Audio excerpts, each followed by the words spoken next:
I'm a community organizer and an activist. I live in the Santa Barbara area. I'm part of the United Nations Association, and I was a delegate to the United Nations 65th Annual Conference on the Status of Women and the Generation Equality Forums in Paris and Mexico City. If you are familiar with the Montecito area, you know we have been through a massive disaster. First, the Thomas Fire, the first of the California gigafires in 2017, and then a debris flow that killed 23 people in 2018. So the United Nations does take a very strong interest in housing. Obviously, they included it in the Declaration of Human Rights passed in 1948. That is Eleanor Roosevelt holding that Declaration of Human Rights. And as you can see here in the highlight of Article 25, housing is one of the human rights. The way that the UN looks at housing is that it's stability, security, and dignity, but should not be a commodity. They appointed a special rapporteur to the right on adequate housing, and they discovered in 2019 that many tenants worldwide now, this is Barcelona, London, Berlin, all around the world, are being forced out by global investment firms. And they specifically identified Blackstone as one of the greatest threats to housing in 2019. The Wall Street Journal has been taking a strong interest in this as well, and they've been following the fact that the stock market overheated in the pandemic, and that foreign investment firms and foreign pension firms and United States investment firms are taking a huge swath of housing and purchasing it. This is the new hot investment market. New York Times Magazine also ran a similar story about this, and obviously Wall Street Journal is continuing to track Blackstone. A group called the Anti-Eviction Project has also been tracking purchases by Wall Street in California in particular. And as you can see, there's terrific density of purchasing, especially in the Sacramento area and San Francisco area. But look also at what is going on Los Angeles to San Diego. And again, they've tracked who's doing the buying, and you can see some of the top investment firms that are doing this.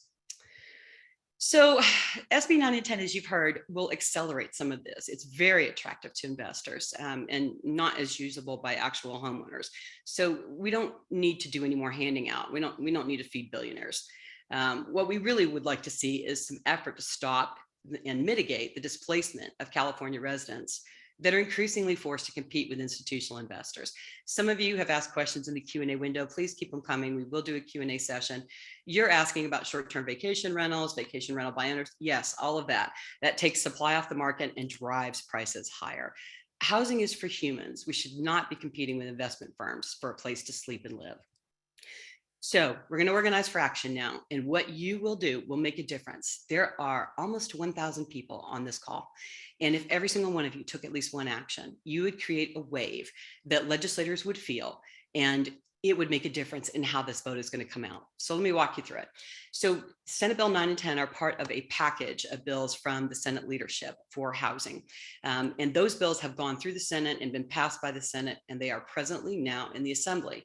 The Assembly does not share the same priorities as the Senate. So this is the place to try to make a difference. The Assembly is currently at home on recess. And while they're at home, this is a very good time to contact them. The people on this call are from across the state. I would be willing to bet there are at least some people on this call from every single district of the 80 in the state. The job now is to make sure that we contact these legislators. They will be back August 16th. So the window is short. We've got about a one and a half week window before they go back. There are 80 representatives in the Assembly, and they only need 41 votes to pass these bills. Last year, they got 43 on the then equivalent of Senate Bill 9. That bill only failed to a midnight technicality on the very last day of the session, which is why it's been reintroduced. So the job here is to stop from getting to 41. A no vote recorded, which is an abstention, is as good as a no vote. We just need to not get to 41 ayes. September 10th is the last day for bills to be passed in their respective houses before they are sent on to the governor. September 14th is the recall election, and many of you have been asking, how does this play? Oh, it completely plays. The governor is feeling a lot of pressure over that recall election. October 10th is the last day for the bills to be signed or vetoed by the governor. So this is the window that we're working within. And right now, where we are is while the Assembly reps are at home, we want you to contact them. We're going to show you some useful tools on how to do that. So the easiest thing to do, and we want you to do this at your level of comfort. And if you do one of these things, two of these things, five of these things, all of it matters. There is no contribution too small at this point. So the easy thing to do is call the district office for your assembly representative. Well, how do you find them if you don't know who it is? Thankfully, the legislature puts up a site called Find Your Rep, and you can just plug in your address and your zip code, and it will find your representative. You can see here that it pulls up my state senator and my assembly member. Now, my state senator already voted with us because these bills have already gone through the Senate, and I thank her for that, for supporting her community. They're now in the assembly, so I want to contact my assembly member, Steve Bennett. So if I click on that, it will go right to his website. And we have learned from legislators that when you contact them through their website, their staff has a tendency to prioritize those contacts. That is their constituents reaching out directly to them, and they want to hear from their constituents. So this is really important that you go through their website. And you also have the opportunity to call, and you can see that my assembly rep listed a number where you could call him. If you click on the contact me, it will take you straight through to his website, and it will let you fill out a form that will let him know that you have these concerns. Our rep is very good about getting back to us. I'm given to understand they're not all the same. You also can use a website called stopsb9.org. This was put together by the statewide team that organized today's call. This is a really easy website to use. All you do is click that Act Now, and it will create a form letter for you. Again, you're going to tell them where your assembly rep is by your zip code, and it will actually pull up a nice little form for you to fill out, and it will pre-generate a letter for you. It gives you a good subject matter, so the assembly rep receiving this email knows exactly what's going on here. And you have the option to be able to custom edit this form to make this more your voice. If you have time, and we'd sure love you to do it, if your legislator is already on board with you, and believe us, we've talked to some legislators across the state, there are some going the right way here, which is great. So what we need to do is reach out to other legislators. So the easy way to do that is to call their district office. And again, the legislature puts up a website here where you can see every single legislator across the state, what their district is and where their district offices are with phone numbers. If all you do is make a phone call and leave a message and say, I just really want to encourage you not to vote for SB 9 and 10, that is a great thing to do. Some of you are much more comfortable using social media than making phone calls. That's fine. So again, at the level of your comfort, do what's comfortable for you. Nextdoor is a great place to be able to have conversations with people in your community and wake them up to what's going on with these bills if they had not even heard of them. And I guarantee you, a lot of people have still not heard of them, as much press as there's been. So this is a graphic that Livable California put together, and it's pretty easy to understand, and it has gone up on Nextdoor in various communities. And this is a great, way to have people see, what that can't happen here because we have CC&Rs or we're a homeowners association. No, it can happen here. Facebook is also a really good venue to be able to put up videos and share them around. And this goes wider than your community. Obviously, this goes to your friends and family across the state. So this is a great way to reach out to people in other districts and kind of get them going. Twitter is the one that is watched actually by a lot of the representatives. And the reason it's watched is because many of them are on it. So Twitter allows you to put up some content. It allows you to, put together a pitch about it. And the nice thing about Twitter is it lets you tag subject matters. It's called hashtagging, right? So this is SB 9 and 10. And that means that if you go on Twitter and search for # SB 9 or # SB 10, you will see all the tweets that have been written about it. It also lets you tag legislators and the governor directly so that what you post will show up in their feed.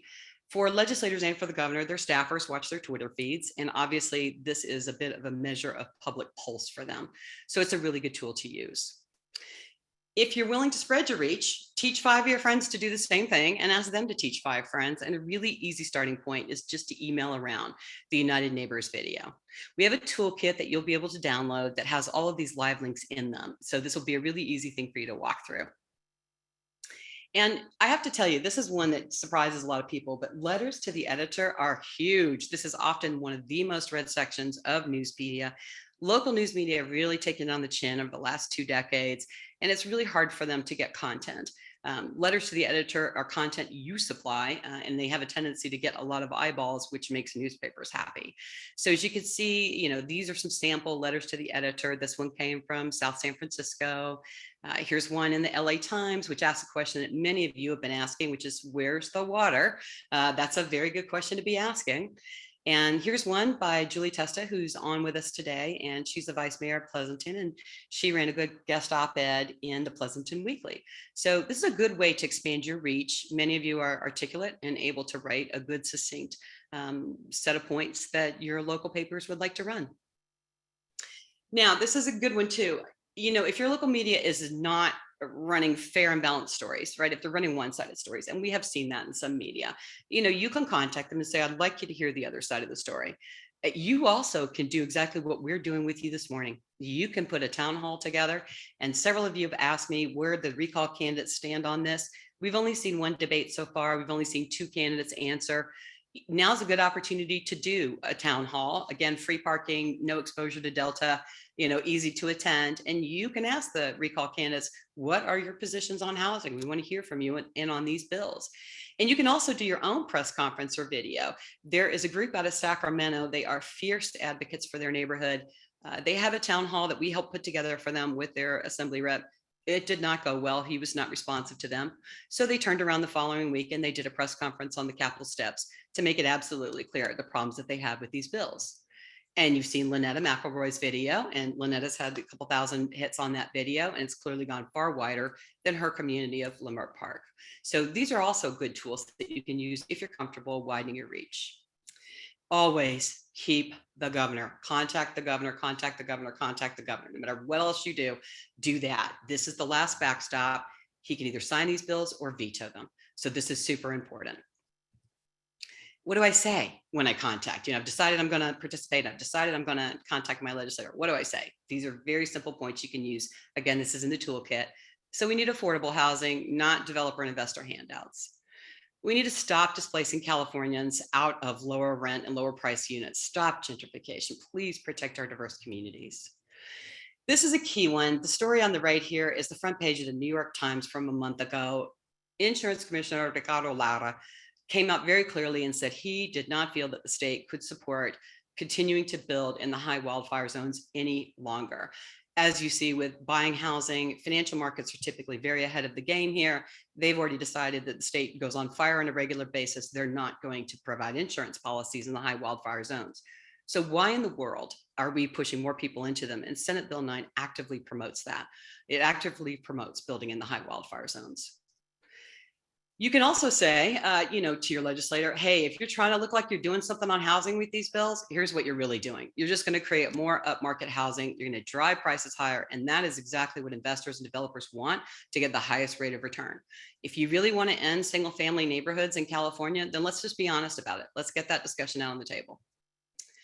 You can also say, look, we know we need more housing. We do not have a luxury housing crisis. We have an affordable housing crisis. Here's how we can get to yes. How about some more of these good post-pandemic housing tools? United Neighbors walked you through some of them, like Senate Bill 15, Senate Bill 6, and Senate Bill 621, which died, unfortunately, but was a very good idea, which is to take old motor court hotels that are run down and convert them to homeless housing. Let's have more tools like that. There's a lot of vacant land owned by state, county, and municipalities, and even public agencies like the Mass Transit District here in Santa Barbara. Can we use those vacant spaces to build affordable housing? If we're going to densify, let's do it around urban cores and real transportation hubs, not just you're half a mile from a bus stop and therefore you're a transportation hub. We need to preserve our open spaces because you're going to need them with density. And as we've talked before, it reduces the heat island problem. Can the state do anything to protect us from investors and short-term vacation rental predators who overbid us and lock out California residents from even getting a home? And can we work together on solutions that get to yes, rather than having top-down imposed dictates? Thank you very much for agreeing to spend your Saturday morning with us and